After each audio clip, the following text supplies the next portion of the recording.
Sheikh, you seem to approach this with a sense that these bandits are victims. Exactly why? And what are their demands really? What do they really want? Because in spite of your negotiations, attacks continue. Attacks have lessened.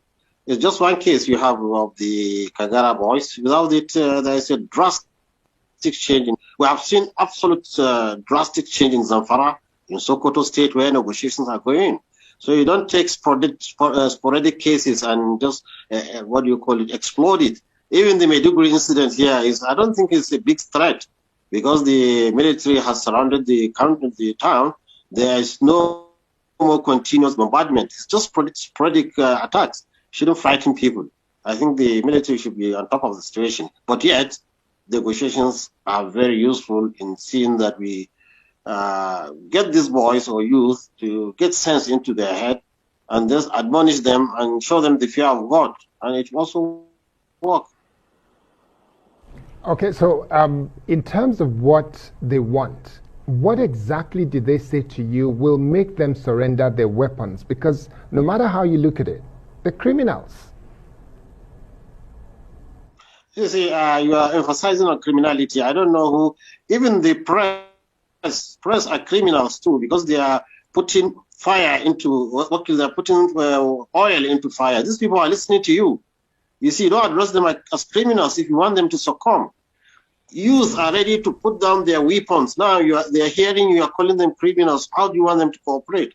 So you have to show them they are Nigerians and that they should not hurt children and that they should be law-abiding, they should be good.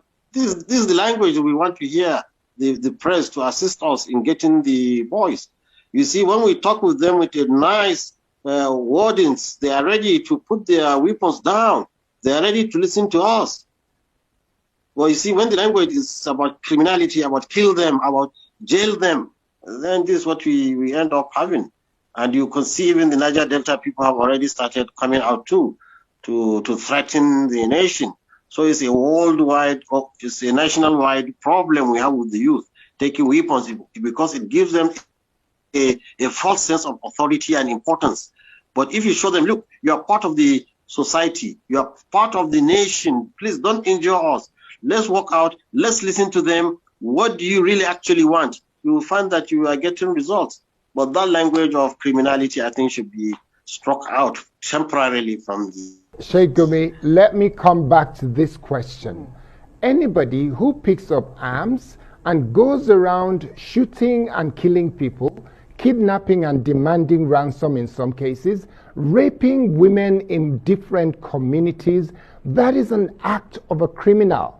Do you believe, as an upstanding Nigerian, that anybody that does this is a criminal, first and foremost? Yes. Do you believe that? Criminal, but let me show you one thing.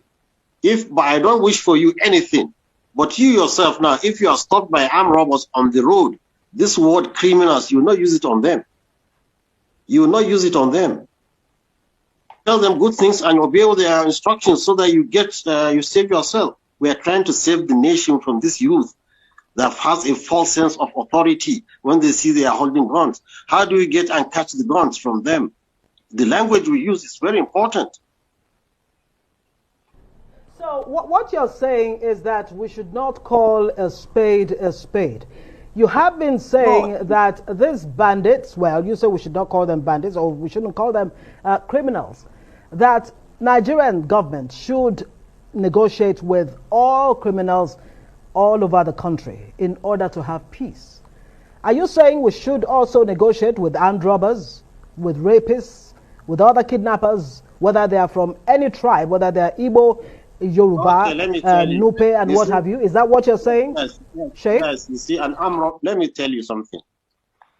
If an armed robber stops somebody, this same victim is the first person that negotiates with the armed robber. So if the victim himself is ready to negotiate with the armed robber, what more of somebody who is not the victim? What we are saying, you don't put it in such a bad language. What we mean, we have a problem now. There are proliferations of arms, and there are drugs, and there is almost a semi-illiterate population. So how do you deal with it? by castigating them and abusing them in the media. They don't, you see, you're even talking to yourself. They don't even listen to you, maybe. So the best thing for us is the clergy, the respected people, elderly, try to get and reach them. Put sense into their head. When you go and meet them, you'll see they will lower their head. They will listen. They'll start giving excuses. When they start giving excuses, accept their excuse, but show them the way out.